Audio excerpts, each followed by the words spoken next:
Yo, what's up guys? So with the pre-AQ40 Burnout already here, and many players are just raid logging, I wanted to go over some similar but new MMORPGs, brand new MMORPGs actually, to play between the raids or alternate with the World of Warcraft. All of the RPGs in this list are brand new, some of them are still in alpha, and they offer a fresh start and an exciting new adventure. So here are my top 5 MMORPGs to play while waiting for the next batch of content to drop in WoW. In number 5 spot, I have Pantheon, Rise of the Fallen. If you've been looking for an alternative similar to classic WoW, Pantheon is an MMORPG that truly respects the old school challenge and community. This might be your next obsession. Pantheon isn't about handholding or rushing to max level. It's a game where every step, every fight, and every friend made truly matters. Combat is a thoughtful dance where strategy and teamwork are key, making every victory incredibly rewarding. You cannot just solo your way through the game. Forming groups and relying on distinct class roles is essential, bringing back that classic feeling of interdependence and forging real connections. The world of Terminus itself is a character, with a unique perception system that rewards keen observation and exploration, revealing hidden lore and secrets. It's a world that encourages you to slow down, observe the atmosphere, and truly discover its mysteries. Now, the game is still in early access, meaning some rough edges and evolving systems. Pantheon still offers a core gameplay loop that is undeniably addictive for a certain type of player. It's for those who miss the days of challenging encounters, significant death penalties, and a genuine sense of community built through shared struggles and triumphs. If you're an old-school MMO veteran like myself, looking for a challenge, social, and immersive experience that cuts out the modern fluff, Pantheon: Rise of the Fallen is definitely worth exploring. It's a journey, not a sprint, and every step feels earned. In number 4 spot, I have a game that coins itself as a survival MMO, Once Human. Now, Once Human is not exactly brand new, but it did release less than a year ago, and it does feature seasonal fresh starts with fresh content. Once Human throws you into a world ravaged by cataclysmic events where reality itself seems to have shattered, leaving behind monstrous creatures, strange anomalies, and pockets of struggling humanity. What immediately stands out is the game's unique art style. It's a blend of gritty realism and surreal, almost cosmic horror, which really makes the world feel distinct and unsettling. Now, the core gameplay loop is classic survival: scavenge resources, craft gear, build a base, and fight off terrifying threats. However, Once Human adds an intriguing twist. The deviation system, for example. It introduces powerful, often mind-bending abilities that can both aid you in combat and challenge your sanity. The combat itself feels responsive and impactful, whether you're wielding firearms or more unconventional weaponry. The boss encounters, in particular, are the highlights, often requiring strategic thinking and teamwork to overcome. Multiplayer is a big focus here, and working with friends to explore, build, and conquer territories is a lot of fun. There is a strong emphasis on social interaction, from trading resources to forming formidable clans.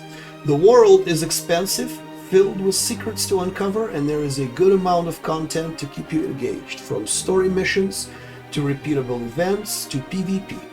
However, it's not all sunshine and deviations. As with many open-world survival games, there can be a grind involved, especially in the early stages. Some aspects of the UI could be more intuitive, and an occasional performance hiccup can break immersion. While the art style is unique, the visual fidelity on some assets could be improved. Now, overall, Once Human offers a fresh take on the survival RPG genre with its intriguing lore, unique art direction, and engaging combat. If you're a fan of post-apocalyptic setting, enjoy crafting and base building, and are looking for a game with a strong co-op and PvP focus, and a touch of free bazaar, then Once Human is definitely worth checking out. It has a solid foundation and the potential to evolve into something truly special. In my number 3 spot, I have Dune Awakening. Dune Awakening is an open-world survival MMORPG, much like Conan Exiles, from the same developers, by the way, Funcom, but with unique and brutal twist of the Dune universe. It blends the grittiness of survival games, resource gathering, crafting, base building, managing thirst and avoiding heat, with large-scale persistent multiplayer interactions. The core loop involves surviving the harsh desert, exploring vast landscapes, and of course harvesting the most important spice. The game does an incredible job of capturing the atmosphere and visual fidelity of Arrakis. Expect stunning desert vistas, menacing sandworms, and the feeling of truly hostile environment. Players can form guilds, engage in server-wide politics, and compete for control of all-important spice. Base building is a significant part of the game, allowing players to construct everything from small camps to massive fortresses. While early game bases might be safe, later content can involve base raids and, for those who opt in, PvP. There is a balance between PvE and PvP, however, with the large deep desert zone dedicated to PvP and high-tier resources, but also plenty of PvE content and ways for solo players or PvE-based groups to contribute. Social hubs like Arakian or Harko Village offer places for player interaction and trade. Combat is described as serviceable, but it is improving, blending ranged and melee options. While it's not revolutionary, it's functional for the genre. Character progression involves tailoring your character with skills, consuming spice for abilities, and crafting advanced gear. The game just entered early access on June 5th, and initial reviews on Steam saw a 180-degree churn from mostly negative to very positive shortly after launch. Early issues like server woes and crashes appear to be getting addressed quickly and improving. Many players praise the immersive world and the unique blend of survival and Dune lore, and the enjoyment of playing with friends. Some minor complaints include clunky UI UX for building and crafting and combat needing further polish. In conclusion, Dune Awakening is definitely worth diving into. If you're a fan of survival MMORPG and the Dune universe, then absolutely. Despite some early access hiccups, the foundation is there for an incredible, strong MMORPG experience. Funcom has created a truly immersive Arrakis with compelling survival mechanics and the promise of large-scale player-driven narratives. And my number 2 spot goes to Ashes of Creation. At its core, the Ashes of Creation is a high-fantasy, open-world MMORPG, much like World of Warcraft. But what sets it apart is its node system. Imagine a world where player actions directly influence the development of towns, cities, and even civilizations. You won't find static quest hubs here. The world evolves dynamically based on what players do. It features a dynamic world, or the node system. This is the absolute star of the show. Small encampments can grow into bustling metropolises, or conversely be demolished and reclaimed by the wilderness, all driven by player activity, trade, and even conflict. This promises an incredibly living, breathing, and ever-changing world. The game features massive sieges and massive-scale PvP events. Expect epic-scale castle sieges, open-world PvP, and guild versus guild warfare. The emphasis is on meaningful combat, where territory and resources are truly at stake. Whether you're defending your node or conquering an enemy's node, the stakes are always high. Now, also, forget the static vendors. Ashes of Creation is building a robust player-driven economy. Crafters, gatherers, and traders will play a crucial role, influencing market prices and the availability of goods across different nodes. It is a true sandbox where economic power can rival military might. While it is still in development, the game promises a deep class system with 8 primary archetypes that can be combined for unique hybrid builds.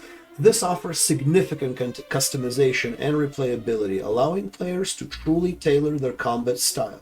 Now, while the game is still in development, it is currently playable. It is playable only through the website, and it is in an early access. Now, beyond the mechanics, the world of Vera is rich with lore, ancient mysteries, and diverse biomes, offering plenty of exploration and discovery for those who enjoy the journey as much as the destination.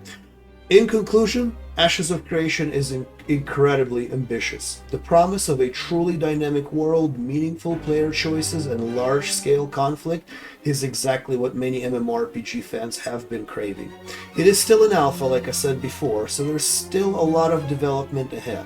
but the vision is clear: to deliver a truly next-generation player-driven experience. Definitely check it out and try the alpha test. Hey guys, before we go to the number one spot, I wanted to ask you all for a small favor. If you find this at all interesting or helpful, please like this video and subscribe to the channel. It's free, but it helps me out tremendously. Help me reach my goal of 500 subs and achieve monetization. Thank you so much. The alpha test. Now, for my number one spot, I have a mind-boggling game. A true sandbox MMORPG where players will drive everything. I am talking about EVE Frontier.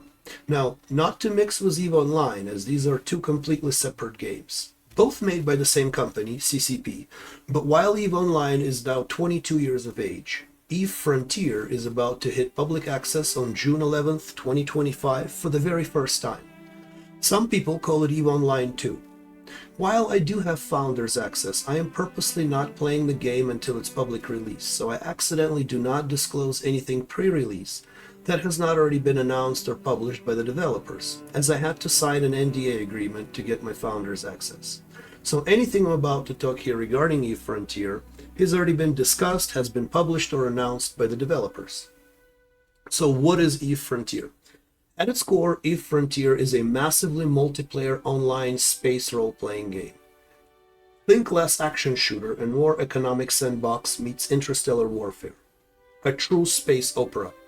You start as a humble capsuleer, and from there, your destiny is entirely in your hands. Will you be a ruthless pirate, an industrialist, a daring explorer, or a loyal fleet commander? The choice is yours.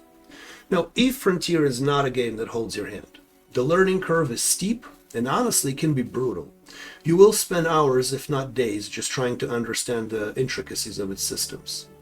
The player-driven economy, however, is incredibly robust. Everything from ships to modules, minerals to manufactured goods, everything is produced and traded by the players. This creates a dynamic marketplace where supply and demand dictate prices, and strategic resource control is key. Combat is tactical and often unforgiving. It's less about twitch reflexes and more about fitting your ship correctly, understanding your opponent's weaknesses, and coordinating with your fleet. Losing a ship in EVE Online means losing it forever, permanently. The full loot mechanic adds a layer of tension and consequence rarely seen in other MMOs. Now, social and political aspect, this is where EVE Frontier truly shines.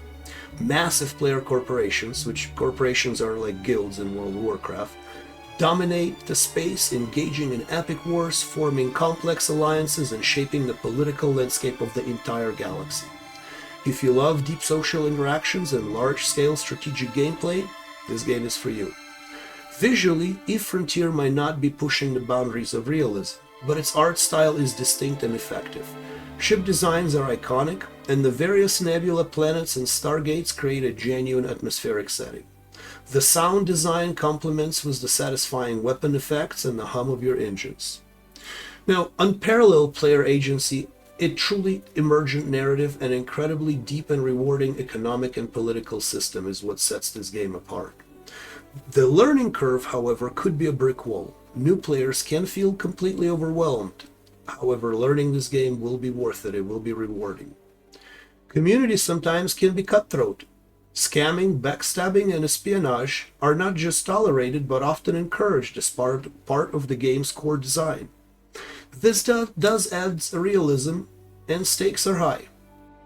If you're looking for a casual game that you can jump in and out, EVE Frontier probably is not for you. But if you're a patient gamer who loves complex systems, strategic thinking, social interaction, and is not afraid of high stakes and deep learning curve, this game can offer an experience unlike any other, a true sandbox where you write your own story.